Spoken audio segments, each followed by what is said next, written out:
This is the Free Zone. And now, please welcome your host, Freeman. Well, hello, all you crazy tinfoil hat-wearing friends of mine. I love you all. Thank you all for tuning in and joining us here on the Free Zone.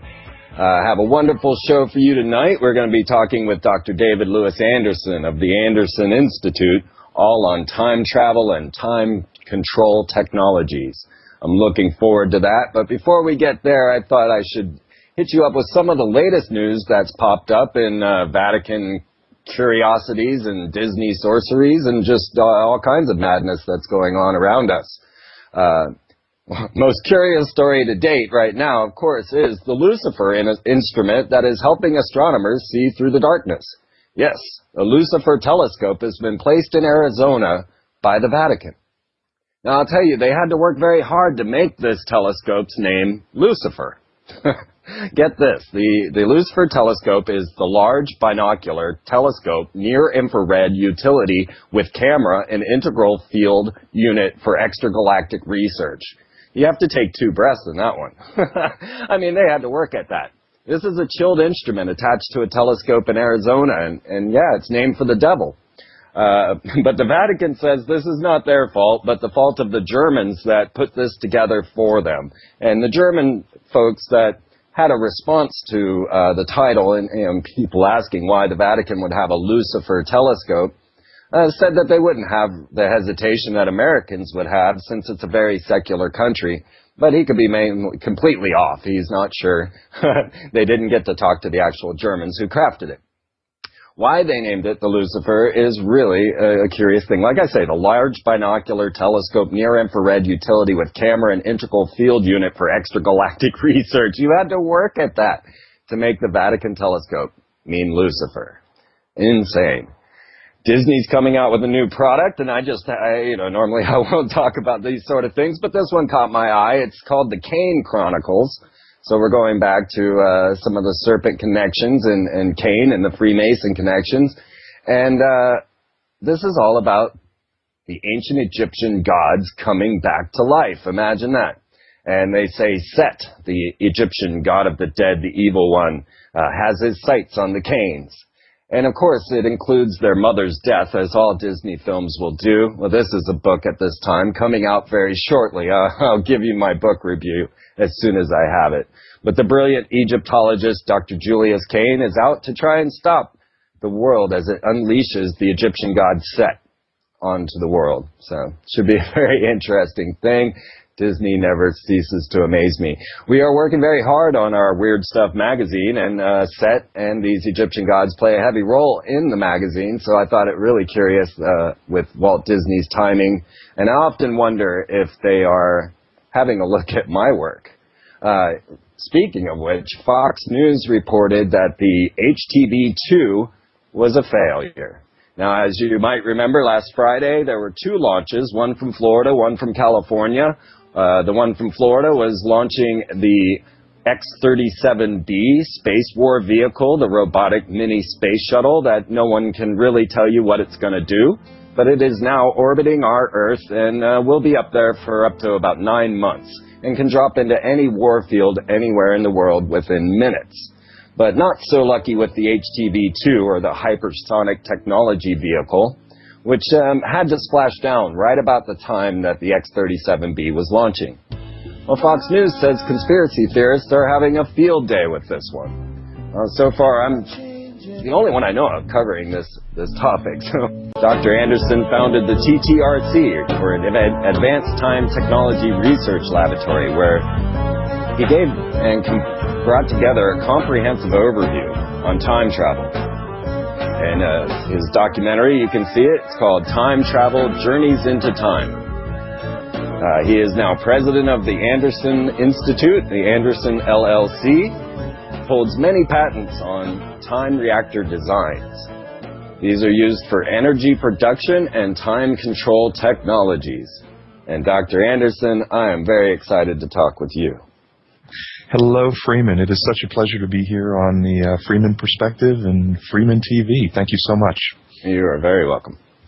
Well, I wanted to just get right to the beginning here and understand, well, First, you started off in the military at a young age, working for advanced research and development. Is that DARPA?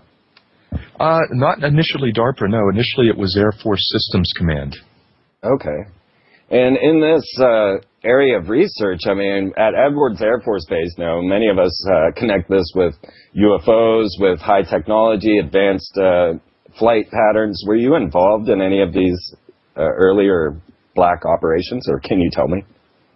Well, I can't talk a lot about my activities in Air Force Systems Command at Edwards Air Force Base, and that shouldn't be a surprise to many of your listeners. But actually, when I did initially begin my work with the Air Force, it was not in the field of space-time physics or time control technologies. It actually is something that evolved within my first 2 or 3 years working for the United States Air Force. All right. Well, what got you interested in the time travel and time control technologies? And more importantly, what made you think it was possible? Oh, I love that question, Freeman. It's fantastic. I think the question I'd ask your listeners is why it surprises me that anybody think it would not be possible. As a matter of fact, to be very specific about that, in 1949, Kurt Gödel, a German mathematician, took Einstein's equations and demonstrated mathematically that not only time travel to the future was possible, but that time could actually loop back on itself into the past. In 1974, a physicist by the name of Frank Tipler actually wrote a paper that received a lot of attention on how to build a time machine, and it clearly showed how time travel was completely possible within the laws of our math and physics, which is absolutely true today and has never been disproven. What's also amazing to me is that many listeners probably are not aware that not only is it possible, but there are now 5 government and private agencies around the world active every day in time control technology. So initially my focus wasn't there, but I was working on high-speed space-based navigation systems for the Air Force, and I observed something quite unusual in some experiments we were doing, which led to a mathematical model describing it's something in physics called inertial frame dragging, where a rotating body like the Earth in space actually twists space-time around it. And I came up with a mathematical model that actually had never existed before, describing the effects of inertial frame dragging, which later became time warp field theory. And at the time, I hoped to pursue that work in the Air Force, but at the time they weren't interested, so I took it outside and founded what was called the Time Technology Research Center. Amazing. Well, you said that it would be that it was fairly simple. I myself, I was an algebra tutor. I love algebra. It's something I do for fun. Do you think I would be able to have the aptitude to be able to work out time travel? Do you know what's absolutely amazing is it's interesting that you mention that, because there's an exercise. I speak at universities all around the world, and when I'm working with young college physics students, one of the first things that we teach them is that if you can overcome the limitation of the way your mind works through your biological and cultural evolution and the way your senses are limited, you can actually boil down the complex world of space-time physics to basic algebra. And it is very possible. It's a very difficult thing to do because we don't see the universe and the world around us the way it is. We see it the way we are. And some of our thoughts have gone to the idea that the universe is mental, that consciousness is actually manufacturing reality. Quantum physics shows us that, a particle's not there until we look at it. Is this a connection with time travel? Would this affect time travel? Is it in our minds? I think 2 parts of that. Absolutely, yes. The world truly is what we label reality. Most scientists today would agree it's a fabrication of our minds. We do know, and it's interesting that it's taken this long, over millennia, for the scientific community to show so many people that in the super colliders and particle accelerators, we can see matter transform into energy, energy back into matter. We see through quantum mechanics and physics that the world truly is a dynamic web of information and energy. And And clearly, that's something that many sacred religions have held near and dear for millennia. And it's kind of interesting to see the scientific world converging with what many people would call ancient wisdom. But the short answer is yes. Also, there's clearly very possible to move forward and backwards in time, whether it be information or matter or living organisms. Well, I have to jump on that one. Have we sent things back in time? You know, the short answer is absolutely yes. I could stop there, but that probably would be unacceptable for your listeners. Actually, there are 5 countries today. Japan is quite actively doing work sending information forward and backwards in time. Russia has been involved in this since the 1960s. We know that because we've seen actually recently the U.S. government was funding a project through Princeton University and Dr. Lejun Wang that actually where he demonstrated the ability to send information faster than light, essentially backwards in time. This is work Russia was doing back in the 1960s, and Dr. Wang built incredibly on top of that and spread the word even further. But Russia is an organization. The United States, we have S4, we have the Anderson Institute doing work, and we also have the University of Connecticut and Dr. Mallet, who's campaigning very aggressively to get into the game. We're working with South Korea, governments and agencies there, and India. Well, India is just leaving the rest of the world in the dust when it comes to time-controlled technology work. Well, fantastic. We're coming up on the break right now. I'd love to pick it up when we get to the other side on the idea of the religion aspect and how some of these nations are all right with time travel or even human cloning, as Dr. Zavos found out in the Middle East, that our certain religious belief systems will open these possibilities. So we'll pick that up on the other side. You're listening to The Free Zone with my very special guest, Dr. David Lewis Anderson of the Anderson Institute. Very good time talking with you, David. Oh, thank you so much, Freeman. So I guess the most obvious question is, does time really exist? Well, it's for me, I would tell your listeners, this is probably perhaps one of the most exciting, undiscovered frontiers that we're exploring. And the question you're asking, Freeman, is a question that has been asked for millennia throughout the history of human societies on this planet. We've seen philosophers like Plato describe time as the moving imagery of eternity. We've seen Aristotle call it the number of measure of motion. We've seen it described as the productive life of the soul. But I think the definition that I think has stood the test of time for hundreds and hundreds of years has been St. Augustine, where he described time as an illusionary product of our mind. And it's so true. And St. Augustine actually captured that in something, a mental exercise. And it's very simple. It's a quote, he said. He says, "What then is time? If no one asks me, I know. But if I wish to explain it to one that asketh, I know not." And the example I would give to your listeners, and maybe even a challenge, is the next time you're with friends or family or walking down the street and you see somebody you know, do a test. Ask them if they know what time it is. They're going to nod their head and say yes. And then follow it up immediately and say, "Please explain it to me." And they will be at a loss for words. And St. Augustine really captured the essence of time. We truly see that time does vary. It's a function of our biological evolution. There are even cultures on this planet that have no sense of the nature of time. For example, if we look closely at the language of the Navajo and Hopi Indian tribes here in North and South America, they don't have verb tenses for past, present, and future. In their stories and in their language, they can't and never refer to the temporal quality of something happening, only the quality of an event. We see tribes like the Paraha tribe of Brazil, who has no concept of time, and other cultures spread out around the world. So why we, in some cultures, view time so linearly, what we really truly see in the laboratories and through evidence around the world is that time truly doesn't exist. It really is an illusionary product of our mind, created by our minds and bodies' perceptions. Well, that begs the question of the time control and time travel technology. Is this a device? Is this a mental perception? Or how does that work? Well, it's interesting if you ask the question that way. I would say there's two ways to look at it. First off, if you look in our culture, we look at time so incredibly linearly.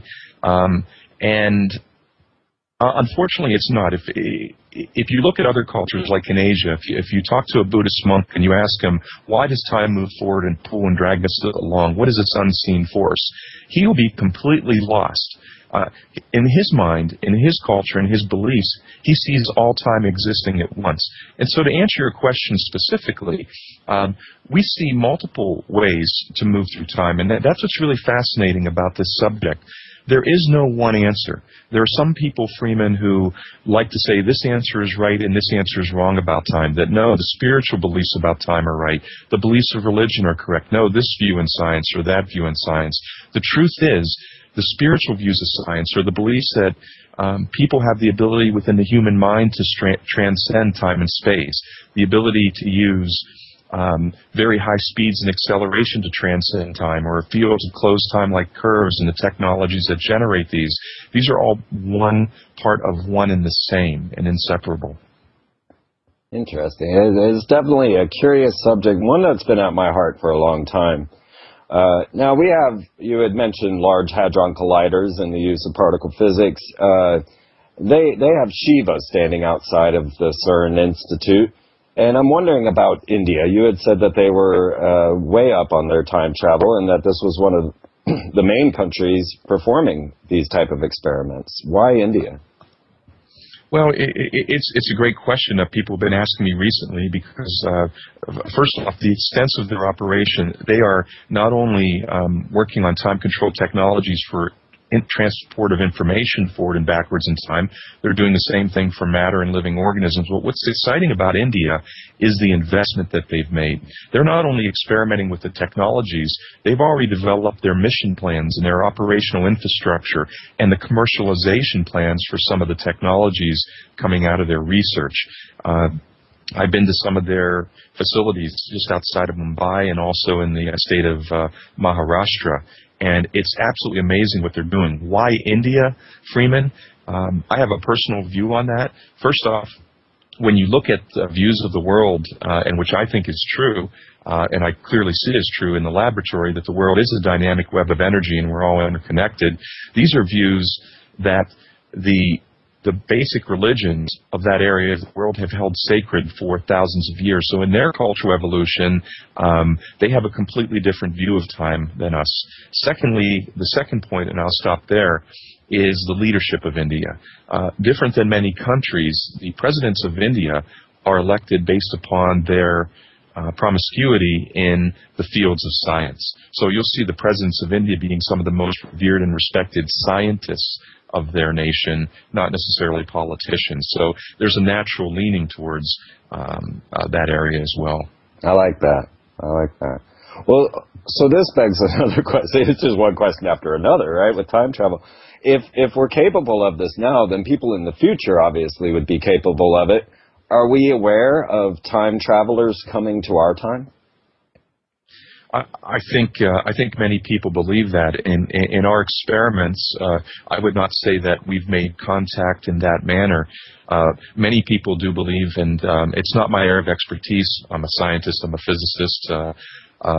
But one thing people ask me many times, well, are UFOs and all these sightings of unidentified flying objects and other phenomena possibly time travelers from the future? I can't answer that question. What I can answer is when you study the observations of what an observer sees in terms of light phenomenon and sound and the experience to the human senses, and you work backwards and said, okay, if we use the technologies available for time control and we used it to send a ship through time, what would be the observable physical effect in our world? And it lines up almost 98% with the reported phenomenon and what's perceived in observations of UFOs. So do I believe that? I'm not qualified to answer that question, but that'd be how I'd respond, Freeman. Right. Well, that's pretty interesting there. A lot of people have thought that thought. Well, I think we're coming back on another break here, and so I wanted to get into some of the perils of time travel. Or perhaps before we begin with that, let's let's have you describe what the device is, how this works, what it looks like, and the amazement that people seem to have when viewing it. Well, there are many devices. So I can talk a little bit about the Anderson Institute. There's probably about... We'll pick this up on the other side. Just hold that thought, and okay. We'll bring it right back. Well, this song is apropos, I must say. John Lennon is making me wonder, could I be younger with time travel technology? I'm talking with Dr. David Lewis Anderson of the Anderson Institute. And Dr. Anderson, I would like for you to tell us a little bit about the Anderson Institute. What do you do? How is it done? And where are you at? Well, we're located in the northwest corner of New Mexico. We are a private research laboratory that focuses essentially on time-controlled technology research. Also, we're, as many people may know, your listeners might know, is that we're very active right now in campaigning within our organization and also with our partners and other scientists around the world to bring time-controlled technology work that's being done right now into the public eye. For a lot of reasons, because of what you mentioned before the break of the while there are temptations to use the technology for good, there are incredible opportunities for things to go terribly wrong with the application of the technology if not used prudently. Absolutely. And we'll definitely get to that. What is this time machine device anyway? What is you're asking about our time, our system that we use. We actually use what's called a time warp field generator, and this is we developed the time warp field generator in the 1980s, refined it in the 1990s, and we reached our third generation in 2002, which we're actually still working with today. And essentially what a time warp field generator is, it allows us to create in a laboratory environment, a spherical field inside of which we can actually accelerate, slow down, or even reverse time rates within the field. It allows us to do, in a controlled environment, to do experiments with matter, with information, with living organisms. We spent a lot of time in our first two generations trying to understand what we were observing. There were a lot of phenomenon that we didn't quite understand. In our third generation, we finally realized how to better control some of the more difficult aspects of a time warp field in an area we call the boundary layer of the field, which gets quite complex. But essentially that's it. If you're a viewer watching the field, it's quite a remarkable experience. It's quite a loud, spectacular opening of the field because we use a chemical reagent, high-powered lasers, rotating electromagnetic fields, and when the field opens, it's quite spectacular. Then it stabilizes, and that's when we can begin doing our experiments. Field size itself is about, today, just under 2 meters in diameter. Oh. That's not big enough for a human, then. Or 2 meters, I'm sorry. Let me get my 2 meters, 2 meters there. Sorry. I went metric on you, Freeman. Yes, you did. Yes, well, I'm thinking about different time travel movies and scenarios, H.G. Wells, The Time Machine. Well, first of all, are you aware of shows like Stargate or Sliders? Slightly, yes, I am. I'm more aware of some of the old literature in speculation about time travel, but some of the shows, yes, I'm familiar with. I was curious the time wave field, if it would look more like the Sliders type scenario or the Stargate, where they're walking through a water field. Actually, sorry, go ahead. Actually, it's quite interesting. It does not look like a Sliders phenomenon. We actually did a lecture in New York 2 weekends ago, and for the first time publicly, we showed a video of a time warp field, and actually a time warp field generator in an experiment. And actually, there is a watery effect. It's not like in Stargate, and it varies in color, intensity, and opaqueness, depending on what type of experiment you're doing and the conditions of the field. But I would say maybe it has a little bit of a watery effect, but it's actually an illusion. There's nothing you can sense there. It's more the boundary layer affecting the visible light spectrum that's passing through it. So now in H.G. Wells' Time Machine, the character throws a person out of the field and he then degenerates and dies. Did you have effects like this? If you put your hand outside of the field from inside, what would happen? Is there death? It's interesting. The short answer is no, but we did have something similar, and it had nothing to do with the phenomenon of time. When you have an area like a spherical field and time is moving at a very fast rate or slow rate inside, and then you have a rate of time that's different outside, you get a very interesting effect in the boundary layer where frequencies are Dopplered upward or downward depending on what you're doing. And actually in our early generators, our greatest problem was that some of the high energy in the field would be actually Dopplered upward to harmful radiation. So living organisms like plants we were doing experiment with would actually deteriorate and die. But that was due more to a very simple physical explanation of radiation being created by Dopplering higher frequencies to a higher level. Okay, so yeah, no major accidents at the Institute so far? No, there are some plant seedlings that we mourn every day, and we've gone through quite a bit of them. And they are living organisms that share our universe, so we do feel them, but no major catastrophes. Even though we are quite concerned, the range of capabilities of this technology have grown quite high, not just at the Anderson Institute, but at other organizations, and people are getting much more brave with their experiments, perhaps without understanding the consequences, which is one of the great risks. Right, and why we have you out here, so that the world will know that this is real and this is going on and they need to catch up with the science. You speak of high-performance time reactors or systems for energy production. Would this then give us is anti-gravity? I'm thinking of one of those balls that move back and forth, and then you could slow or speed that up. Now, that would seemingly affect gravity in our way. So could we pull out energy technologies and perhaps even anti-gravity technologies from this? Well, the first thing, just for your listeners' benefit, when we first built a time warp field generator, once we started a field, it took quite a bit of power to initiate a field. But after it was initiated, we noticed there was more power being generated than we were actually putting into it, which violates the laws of physics. For 13 to 14 years of time warp field experiments, we didn't understand what we were seeing. We finally did. And actually, what a time warp field generator was doing was tapping into the potential energy in curved space-time around the Earth caused by inertial frame dragging. And the second half of your question, Freeman, was?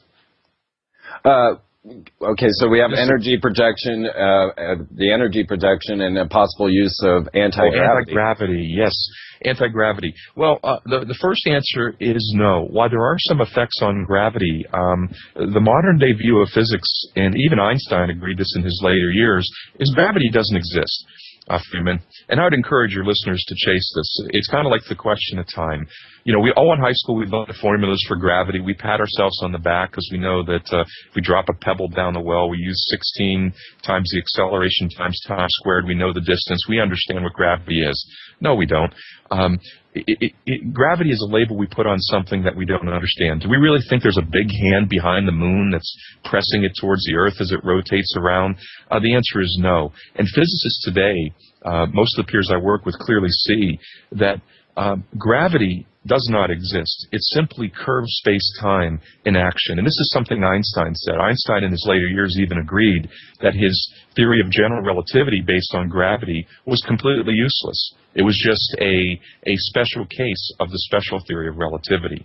So I like to use that as an example to chime in and remind people, what is gravity? Why do objects, if I'm holding a ball in my hand, why when I let it go does it fall to the Earth? Because of 16 AT squared or the formulas for gravity? No. Why does it truly happen? Gravity is a label we put on things that we don't understand. I'd even challenge your listeners one step further. The question is not, why when I remove my hand does the ball fall to the Earth? The question is, why do I need to hold my hand there to keep the ball from following its natural course that it wants to follow? Two very different perspectives. Yeah, and I always think about with the centrifugal forces and all, why we don't fall off the Earth. These are the type of thoughts that lead to time travel, right? Oh, you ask these questions, you think about strangeness, gravity, and you say, okay, we don't understand what electricity is, we don't understand what gravity is, but we know what it does. And what I am referring to is an ancient Egyptian bust that someone suddenly noticed in the Chicago Museum. Now, Michael Jackson, beloved Michael Jackson, he was planning for his death. He talked to people, roboticists, about developing a robot to transmit his soul into that robot. He thought much about his death. He talked about it with Lady Diana and Princess Diana. He talked about it with his Lisa Marie Presley. He thought about his death a lot, and he thought about it so much, but when he was purchasing King Tut's sarcophagus, he was questioned as to whether he was going to be buried in that sarcophagus, and Michael Jackson said, no, I'm going to live forever. Well, Michael sets up his 50-show tour at the O2 Arena and then mysteriously dies. Or did he? Because a month after his death, suddenly in the Chicago Museum, a bust of Michael Jackson from ancient Egypt appears. A bust that no one had noticed any time before his death. But a month after his death, now there's this bust sitting in the Chicago Museum. And to us, it would seem that it had been there always. But now we're talking about time travel. What if Michael wrote in a new timeline? Is this possible, Dr. Anderson? Well, I don't know the specifics of that exact scenario, but I will say we do an experiment. We do a number of experiments to address this. It's a big question. When time control technology is exercised, will we know it? Will we know the effects? When we go back and we change an event and re-engineer a historical timeline, will the people in the future recognize that the timeline has been changed? And what we see in the laboratory is clearly not. With one exception, we do believe, without a lot of experimental evidence, that there are some people, a small percentage of the population, that are sensitive and able to sense modifications that have occurred in a timeline. But let me tell you something very similar. This is the first time I've heard about the bust on your show here in Chicago. We do an experiment called Brothers and Sisters, where we use families of seedlings and generations, and we will move seedlings backwards in time, and we'll move backwards in time and we'll destroy something, destroy a generation and come back. And what's interesting is that the scientists in the laboratory, while the object or the target of the experiment returns with the DNA profiles of the generations that were established and exterminated, when they return to the present timeline, we actually see a change in what has occurred in the laboratory. We have no knowledge that anything was modified, but clearly the information we sent back in time with the DNA profiles of these families of seedlings and what returns then is completely different than what we started the experiment with, and we have no conscious view of that. And it's one of the fallacies that I blame on the movies about this common belief about parallel universes. It's simply not true what we're seeing in the laboratory, that parallel timelines spin off. Well, that was going to be my next question, so I'm glad that you hit that. Well, if I could comment on parallel universes, yes, please. A little bit. A lot of people talk about, one of the most popular paradoxes is the grandfather paradox. If I go back in time and kill my grandfather, I would no longer exist, so therefore I couldn't have gone back in time, so my grandfather would be born, but now I am born too, so I can go back in time. These paradoxes, just like every paradox we see in physics, is simply places where our rational minds bump into our own minds, bodies, and senses, perceptions and limitations. In the case of the grandfather paradox, if a person were to travel back in time and kill their grandfather, as we see in our brother and sisters experiment with plant living organisms, that person would kill their grandfather. They would continue to exist, but by doing that event, they've basically reshaped the construct of reality, meaning that, for example, in the case of the sets of family of seedlings that we use in our experiments, by going back and destroying a previous generation, we actually change the construct of reality. The certain seedlings no longer come into existence. Some of the brothers and sisters just simply are no longer there. New ones appear. In some cases, things go terribly in another direction. So what about re-engineering historical timelines? Oh, this is a very sensitive point for us, and I would say the scientific community, at least the scientists I know that are living every day in the middle of the research, are split. There seem to be, Freeman, and many people see it, so many temptations to. Well, we seem to have lost David technology. there. Oh, we lost you there for a second. Oh, we could make trips to. Can you hear me now? Yes. Okay. We could take trips to the future. And could cure diseases or bring back medical technology to save lives. With the technology already available, there would be no more need for research to actually develop it. Both this process, though, and the survivors would change the future that the technology had come from. And if we did say the future technology were to be banned to avoid this, then the patients that, say, perhaps had enough money would be tempted to travel to a time where they could receive better treatment. We could even see petitions drawn up to restore extinct species or intervene in tragedies to save lives. But why we see so many benefits, Freeman, simply put, we're experimenting with technologies, not at the Anderson Institute, but all around the world now. Several organizations are, that the consequences are not understood. There's really an unpredictable complex web of interdependencies when you exercise a technology like time-control technology. The very process can have ripple effects that redefine individual lives and consciousness. We could transmit viruses through times. We could drive the extinction of the human race. We could see even global catastrophes inadvertently created. And even with many of the interests of several governments, we could see the world's first great time war. So there are many risks that have to be considered and weighed as we look at this. Well, can you tell me more about the time war? What would that mean? Well, it shouldn't be a surprise to anybody. A time war. Many governments, what is the purpose of a nation? The fundamental goal of a nation is first to survive and then to prosper. And one of the fundamental tenets of strategy, whether it be military strategy, political strategy, business strategy, is you keep your technologies secret. And most of the governments that are experimenting and have programs active now look at the use of the technology to establish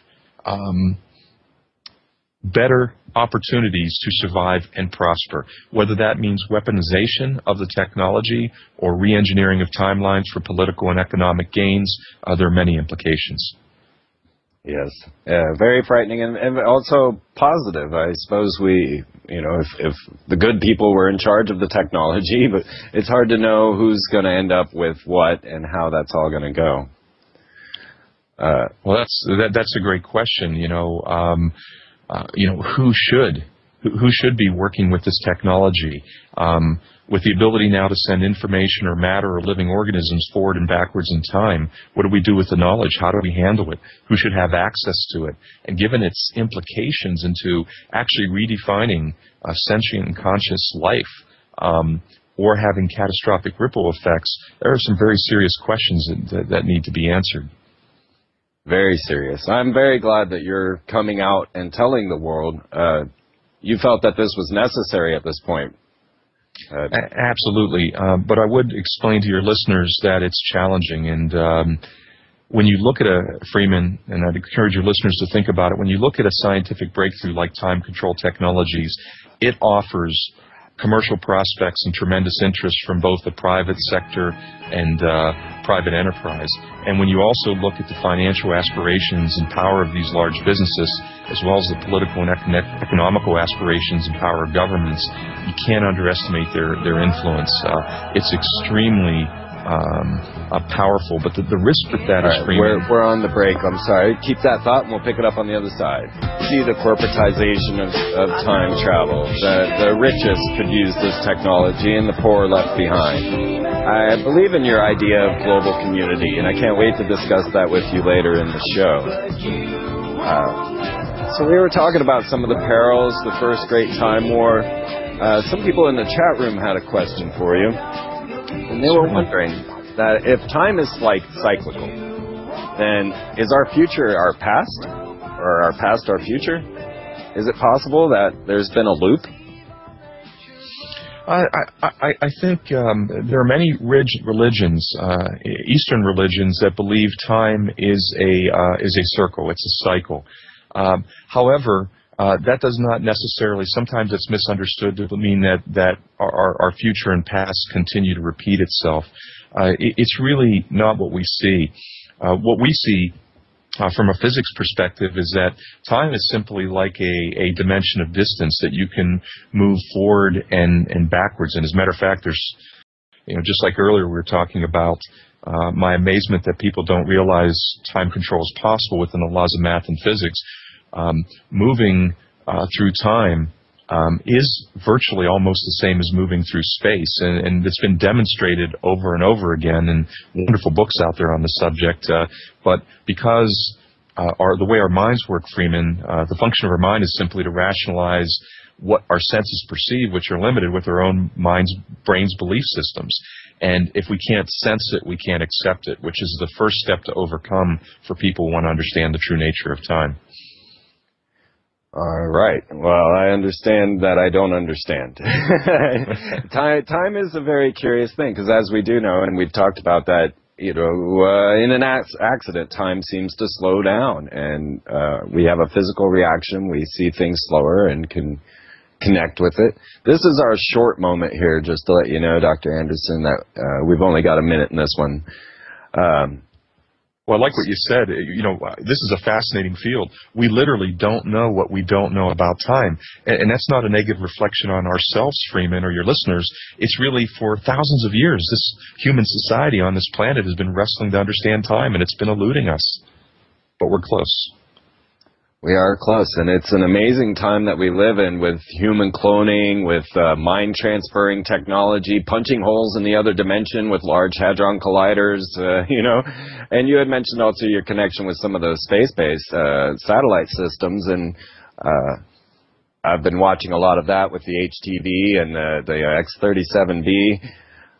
We live in amazing times right now where it seems that it's very hard for the consciousness to keep up with all of the advances.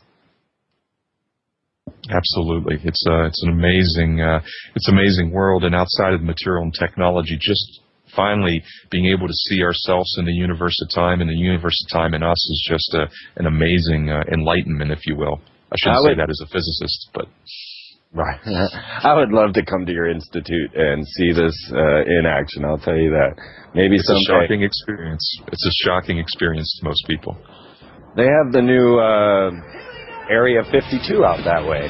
Well, we're back on the break, so you're listening live on the Free Zone with Dr. David Lewis Anderson. Be right back. Well, we've covered parallel universes, paradoxes, and re-engineering historical timelines, and a potential for the first great time war.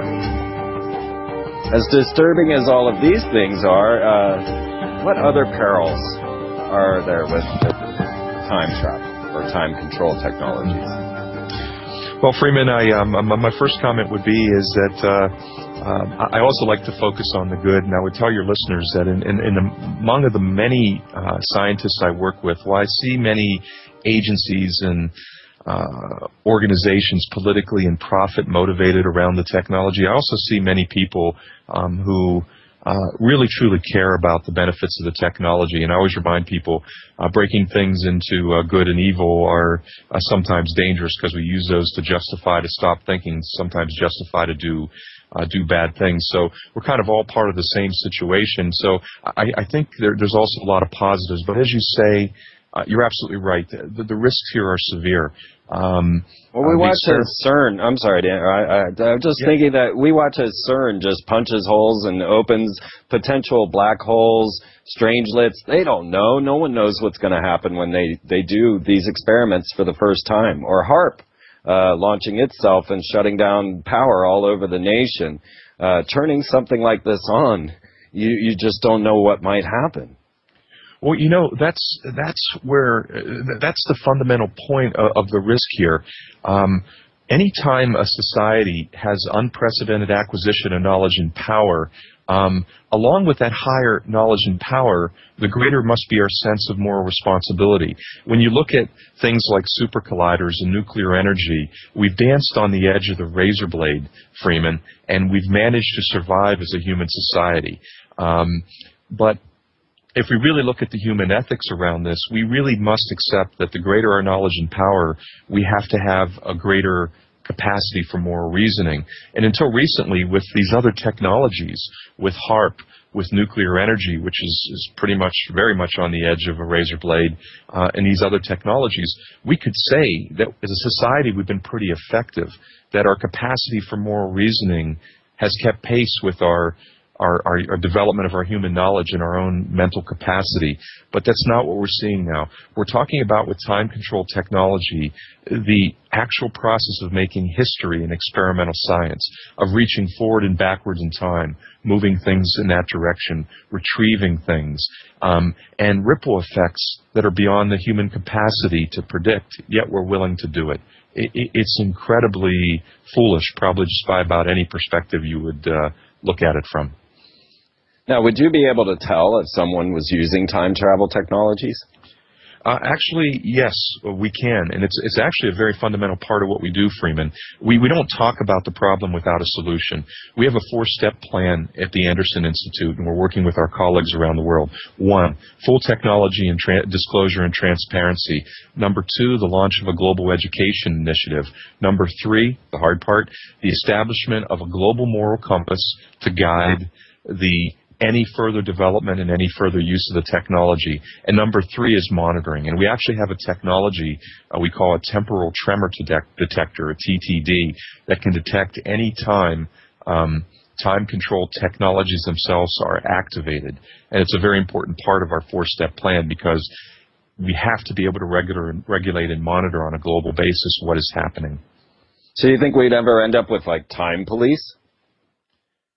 I think we have to. I think, you know, the question is now, you know, a lot of people ask Freeman, why don't you just stop? Why do you keep moving forward and create a need for something like the time police? It's too late, Freeman. It's far too late. Too many people have their hands on the technology, and not all of them have the best interests of the global consciousness and a global society at heart. And the technology is going to be experimented with. What we need to make sure is that it's guided with wisdom, and that we do monitor it. So in a way, yes, we do need a World Time Organization, as we label it, or a time police, if you want to be a little more dramatic and play to the sci-fi. It's very accurate description. This is too much, Dr. Anderson. This is a mind-blowing topic that I just love. It's fantastic. You're with the perfect audience here. I'll tell you that right now. Well, you know, it's an absolutely amazing field. You know, sometimes, Freeman, and for your audience, you know, you have a very interesting audience, and I know they're very open-minded. And at the Anderson Institute, we're a group of scientists, mathematicians, computer scientists, pretty much your stereotypical. But we do encourage our own staff and everybody around us to take a multidisciplinary approach to time. And if any of your people are out there saying, this guy is nuts, read. Please visit our website. Take a look at the cultures that have evolved on the same planet that have no concept of time, and how they look at us as being totally insane when we say time is linear and it moves forward. Take a look at the cultures. Take a look at the expressions in literature and art of the sciences that have been around and proven for decades, yet we kind of shrink the magic of all this to our daily routine and material possessions. We don't want to see it, but it's very real and it's very exciting. Well, you had mentioned off there that some people inside of the Institute might have heard of the Freeman perspective. Oh, absolutely. Actually, we have a program. Literally, everybody on our team comes out of the world of science, mathematics, or computer science. But we have a policy that 8 hours of everybody's work every month must be on the presentation, group discussion, and study of a non-scientific perspective of time. This is why we encourage the study of time from the expression in art, in literature, in historical religious views and spirituality, across physics and other observed phenomenon that some people would call frontier science or just totally, wacky or nuts. The fringe. The fringe, yes. There we are. But, Freeman, in a way, people have been struggling for millennia to understand the nature of time, and we still don't. So we have to look at it from every perspective. There's not one right and wrong answer. They're all part and one and the same. Right. Well, okay, we're coming up on a break again in these commercials. I was thinking about old Dr. Doom, Major Ed Dames, who founded SciTech. He also was working with the military, and they were not at all interested in his psychic technologies that he was developing. I'm wondering about you and when you left the Air Force, and we'll have to pick that up after the break. Did they want your time travel technology? How did they let you go? Well, we'll have to pick that on the other side. Okay. Listening to the Free Zone. Dr. Anderson of the Anderson Institute. So we ended that with me talking a little bit about Dr. Doom and his psychic or sci-tech technology and opening LLCs to use psychic technology. Now, he had been working for the military, and they were refusing to accept his technology, and he went out and began his own corporation. Can't say anything about his predictions. So far, I haven't seen any come right, but that's not the point of this question. I wanted to ask you, Dr. Anderson, why the Air Force didn't keep you on. Oh, I would have enjoyed that quite immensely. And before I answer this question, I want to preface this with the Air Force recruited me at quite a young age, and they gave me opportunities to do things that most people would live a lifetime and never get to touch. I was given access to resources and technologies and opportunities that were phenomenal. So I'm very grateful to the Air Force.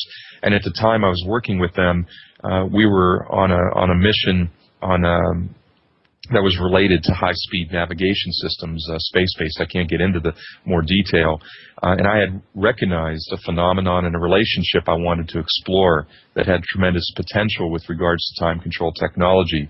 However, the organization, I had talked to Air Force Systems Command, my colleagues over at DARPA, and a couple other agencies, and at the time they were so focused on the mission that they really didn't take the time to truly understand the implications that were there until Freeman, it was 2 weeks prior to my separation. I had shipped my household goods, sold everything I had. I didn't have a bed to sleep in, and my separation was refused.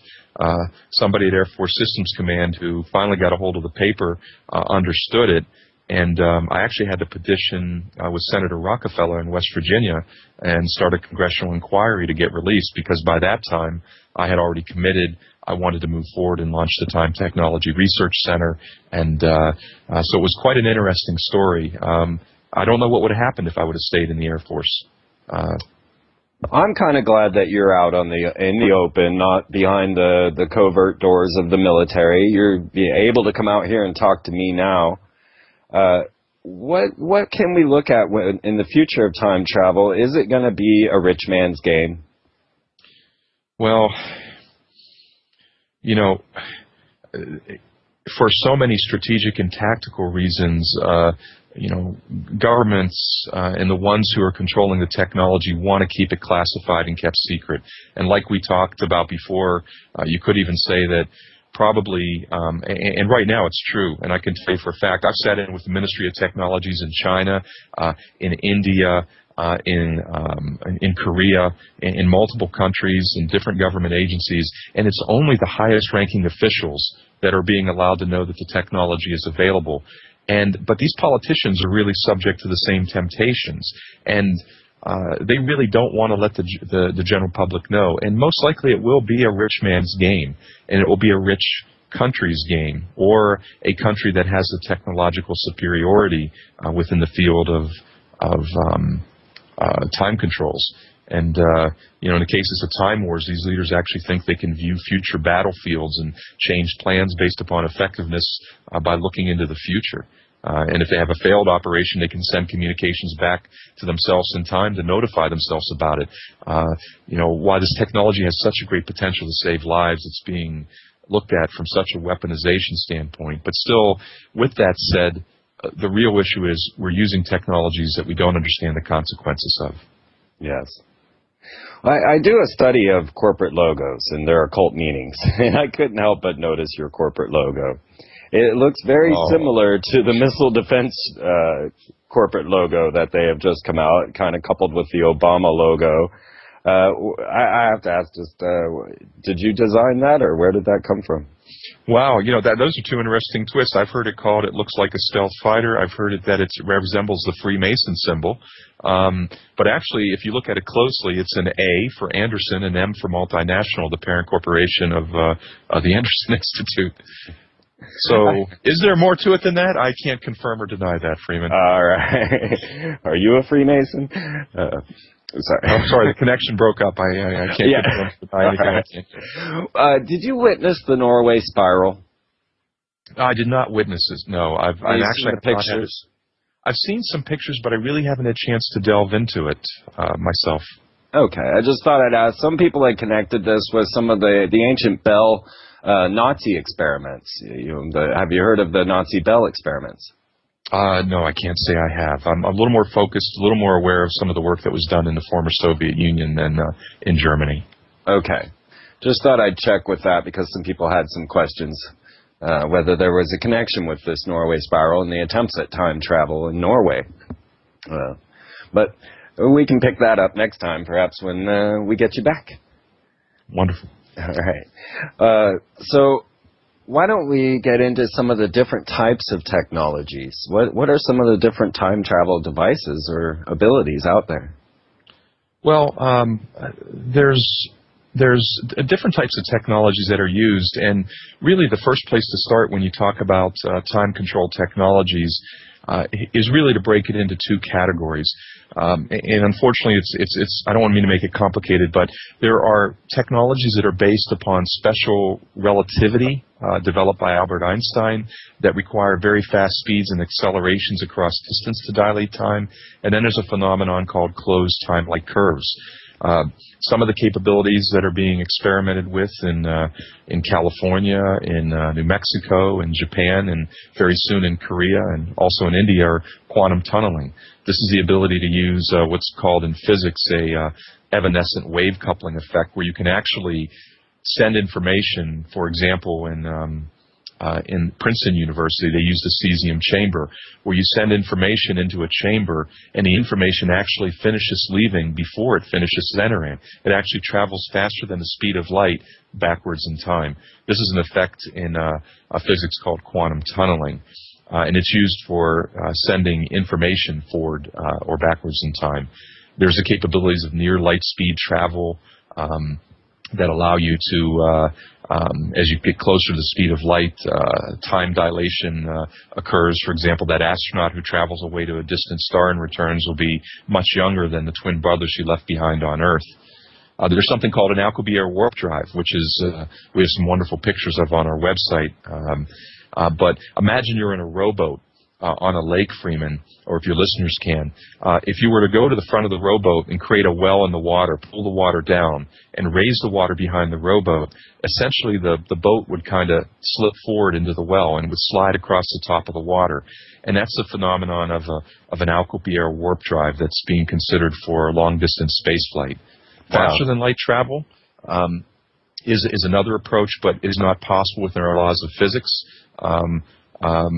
However, technologies like time warp field technology that use closed time-like curves, other technologies like circulating light beams being proposed by scientists at the University of Connecticut, and wormholes and other naturally occurring phenomena like cosmic strings can create fields of closed time-like curve and allow time travel to the past. Amazing. Well, let's get into some of that on the other side. We're back on a break. The show is going way too fast. I have so many things I want to ask. You're listening to Freeman with Dr. David Lewis Anderson on time travel. Well, I mentioned your first DVD, Time Travel, Journeys into Time. I hear you have another one coming out. Would you like to tell us a little bit about your DVDs, where we could find them, and how we could get them? Well, certainly. One of our first DVDs was Time Travel, Journeys into Time. It's a great introduction to man's struggle to understand the true nature of time through the ages. It's available on Amazon.com. We have the AndersonInstitute.com website. It is a free source of information, a multidisciplinary source of information to many aspects of studying time. We have a lot of free information and a growing library of educational archives related to time that are going to be posted over the coming months. So a lot of things happening there. But our flagship project right now, Freeman, is our new documentary where, going back to our message about full transparency and disclosure, we kind of want to blow the lid off of this. A new documentary called Time Will No Longer Tell will be released by us in less than 2 months, and will be available on Amazon.com and announced on our website and via Facebook as well. I will definitely be looking to that, and I'm linked to you on Facebook as well. You can find me on Facebook, people, if you look for Freeman Fly. It's the only thing in my repertoire that's not Freeman TV. So you can hook up with Dr. Anderson on Facebook at, is it Anderson Institute? No, just David Lewis Anderson. And okay. You're welcome to speak with any of your listeners at any time. Fantastic. I think you're going to have a whole bunch more friends. Well, I'm looking forward to seeing that DVD for sure. That's because this is all so incredible and yet so pertinent and so necessary to understand, because where this all goes. We had one question in the chat room. Have you yourself traveled through time? I have been involved in experiments where I've been inside a time warp field, active in operation. Absolutely, yes. And on a regular basis, this is occurring in India and other locations in the U.S. As well. What did you see? Well, it's interesting. The experience within a time warp field, and I can speak to that directly, is different from individual to individual. Some people have no effect. Other people experience incredible excitement. Other people claim to have spiritual awakenings. There are some physical effects like tingling.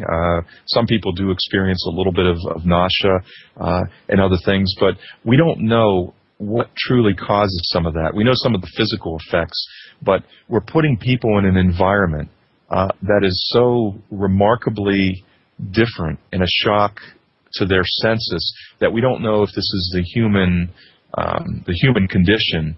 You know, when you put a human being in a very different and unusual situation, the reactions can be everything from spiritual to nothing. We don't know if that's what we're seeing or if it's truly, opening new doors for people inside a field. Interesting. So we're still caught up in the idea, is it mental or is it physical? But I got to tell you, Freeman, if I could add an additional comment, the one of the most amazing effects is not people inside the field. It's when people observe a field firsthand, which we hope to include in our next video. But the reaction is initially disbelief, skepticism. Then it's total shock and disbelief. Or shock. But what happens after that is deep emotion. We've seen people laugh hysterically when they see what can happen inside a field. When they actually see inside a field, the time speed up or slow down. When they see objects that should be falling or moving upwards or reverse themselves and defy the laws of nature. They see a plant or a flower regress in aging, and they see this in front of their eyes, and they can stick their hand through a field. They experience everything from tears to laughter. And the most amazing thing, Freeman, and I talk about it a lot, is I can almost guarantee you that 1 or 2 weeks after a visit to our facility, people will call me and say they cannot go about life the same way anymore because the reality that they know is real doesn't relate. What they've seen is and they've experienced for their entire life is just a fraction of what they know now is real. Well, that is what I'm hoping will occur. that as all these things transpire, we start to realize our limitations, our limited thought, and just these possibilities just totally reorient our entire experience on planet Earth. It's so well said, Freeman. People don't realize we're kind of like an old TV. Not for the young kids out there that grew up on digital cable, but for a lot of us who are older, that old television set sitting on the table, and it has a tuner on it, and it tunes into those waves of information and energy flowing through the sky.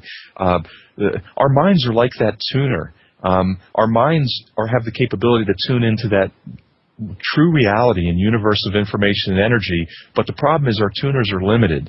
Our senses don't let us see what's truly out there, but it's around us all the time. It's inside of us all the time.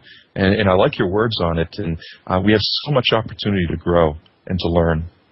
Absolutely. I'm out for that. And I love pushing the boundaries. I love thinking outside of the box. And I know that the world is not as it appears, and that we're all kind of hanging back in our little boxes, not witnessing what's really going on around us. I think pretty soon in Wikipedia, under the definition of pushing the boundaries, we're going to see Freeman as a fundamental part of that definition pretty soon. Hey, I would love that. I've yet to have a Wikipedia page. Do you have one on time travel? We have some with regards to some of our foundation projects with the United Nations and youth programs. We actually have a cycle on and off, depending on what we're saying. Some interests seem to like to turn us off. We were recently there, then we weren't, then we were, and now we're not.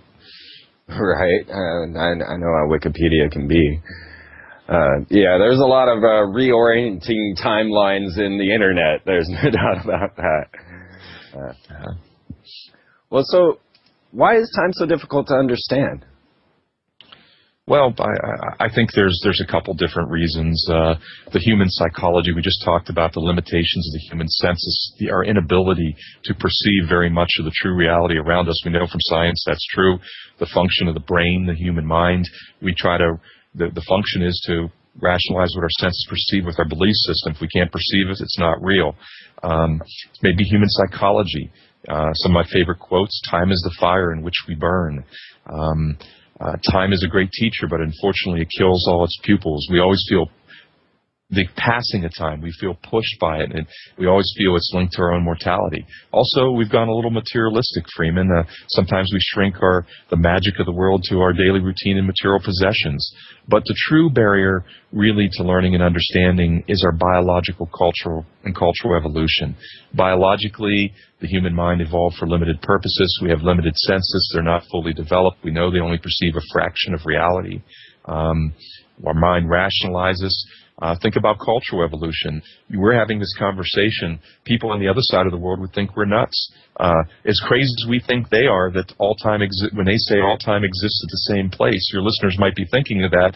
Some cultures think we're nuts when we say time is linear and it moves like an arrow. They think we're crazy. What's right in one culture is wrong in another. And I'd remind your listeners is that the way they sense time is formed by patterns of survival formed over thousands of years.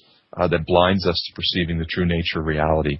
We don't see the universe and reality the way it is. We see it the way we are. And that's the first step to really learning and understanding, is overcoming that. So would we be able to go back and, say, stop 9/11 from happening?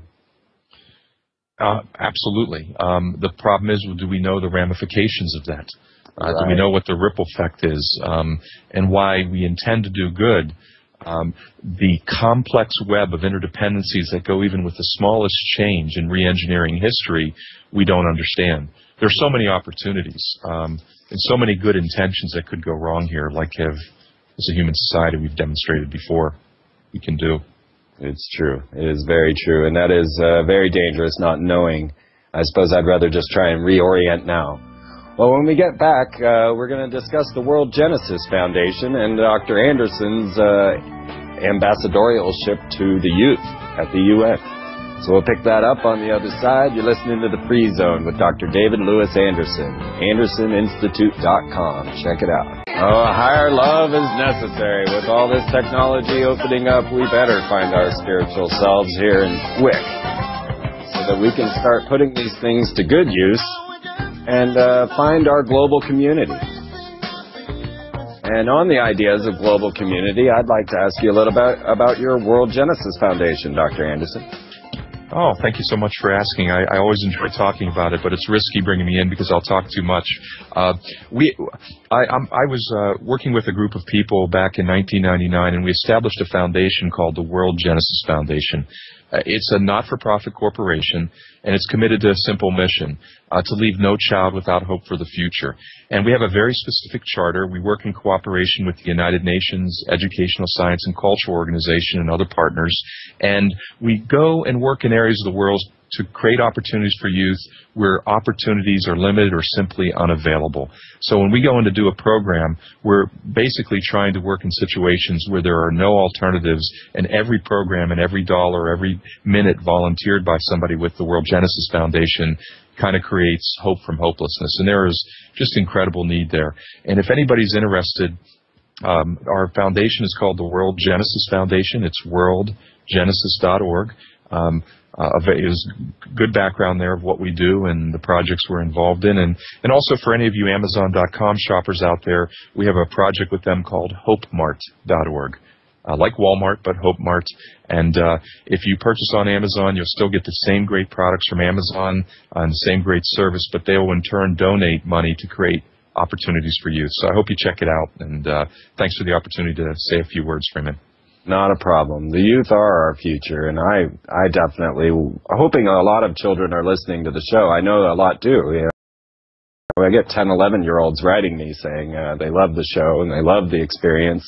And to me, that's everything. That's you know, the old folks, like Rael said, are going to die and be replaced by you. Well, if we wanted to understand a bit more about this and get a little deeper into understanding time travel technologies, is there some literature or books that you might recommend? First thing I would recommend is visit the Anderson Institute. All the information posted there is for free, and we're going to see a significant expansion. There's several hundred pages of information there now, a lot more coming before the end of this summer. Also, I'd encourage you after that to contact us. If one of your listeners finds an area of interest and would like to delve further, we have connections all around the world with experts in so many areas, whether it be time-controlled technology or remote viewing or other experiments in time or beliefs in time. Some of my favorite books, though, I have to admit, for your younger viewers, Freeman, would be some of the science fiction books, because they have some valuable lessons for us. Is it okay if I mention a few of my favorites? Please do. Well, time has been around in works for a long time. Even as early as 2000 BC, there was the Gilgamesh epic. It was a Babylon work searching for ultimate knowledge and immortality. But some of the best works about time travel and classics today, in 1880 were Edwin Abbott's Flatlands, followed by Mark Twain's A Yankee in the Court of King Arthur, and then in 1895, H.G. Wells introduced his classic work, The Time Machine. And fascinating work, a book published in 1895 that has never been out of print, not something that many books can really say. But I got to tell you, Freeman, for your listeners, a lot of people might be surprised, but my favorite book is the more obscure work by Edwin Abbott called Flatlands. And it's about these two-dimensional creatures that lived in a two-dimensional world, like on a piece of paper. Imagine a dot as a creature living on a piece of paper, moving back and forth on the paper, running into lines or boxes that might represent walls or fences or their homes or their doors. And until one day they're moving around in a little two-dimensional world, and a three-dimensional sphere comes moving down. It touches their two-dimensional world. They see it appear like a dot. As it passes through, it grows, it shrinks, and then it vanishes into nothing. To these two-dimensional creatures, perceiving and visualizing a higher dimension was a very difficult proposition. They only knew north, south, east, and west. They didn't know up and down. And I like that because just like the creatures in Flatland, have as many barriers in his minds as they did. While we can see a sphere above a piece of paper, we can't see that time is simply another dimension of space. But just to blow your reader's mind, I'll recommend another book. It's called Space-Time Physics. It was written by two friends of mine, Edwin Taylor and John Archibald Wheeler, who just passed away 2 years ago. And I'll blow your mind with something that book presents. Take your wristwatch and arbitrarily, just hypothetically, convert time to meters using the speed of light as a constant. And what you'll find out is something is created called invariance of the space-time interval, which can boil down many elements of space-time physics to basic algebra. Think about that. Time is different. It's different than north, south, east, west, and up and down. Besides, we've always treated it differently. However, if for a moment you treat it the same and you convert it to meters or feet, whatever your favorite units are, what you'll find out is that the difficult problems of space-time physics boil down to algebra, but we can't perceive it. But a book called Space-Time Physics by John Archibald Wheeler and Edwin Taylor. All right. One of my favorites is The Tao of Physics. Oh, great book. Great book. Fantastic. Well, Dr. Anderson, in your time travel, do you have any predictions for us for the future? Yes, the future is uncertain. No, I do have a prediction. We're playing with technologies as a society that we shouldn't be playing with without understanding the consequences. To the listeners, my prediction is if we can't accomplish full disclosure and transparency and get an educational program done, we can solve that problem. We will solve that problem. The challenge is if we do not set up a global moral compass that guides how we use this technology, that crosses political, geographic lines of religions and ethnicity and language, we will not solve this problem. We have to begin acting as a single global consciousness and a guiding force that determines how not only we use this technology today, but we develop it. And my only prediction is the future is uncertain. It is possible we could go through a lot more pain, but I am an optimist. I do believe that it's very possible we can solve this problem. As a matter of fact, when we talk about a technology as dangerous as this, I believe it's something that can actually unify the global societies and the global consciousness. Well, that is what we are all hoping for. As we watch all of this unfold before our very eyes, the idea of Michael Jackson traveling through time, the cloning of humans, the punching holes through the other dimension, all of these things that are just hitting this generation, and it's got to open our minds to the spiritual aspects of life and how all of this can come together in a positive light. Well, we are reaching the end of the show here, Dr. Anderson. I want to thank you so much for joining us and giving us as much as you could on this, and I hope to have you back, hopefully on the new TV show. And, hopefully I'm still on the air broadcasting. We got cut off from Dr. Anderson.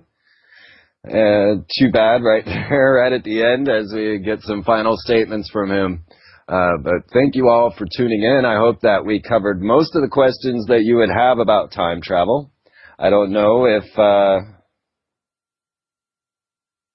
I'm even broadcasting at this point, but hey, we'll just keep going. But thank you all for tuning in. This is the Free Zone. Make sure to check out freemantv.com and link up with Dr. David Lewis Anderson at theandersoninstitute.com. And I'll see you all next week.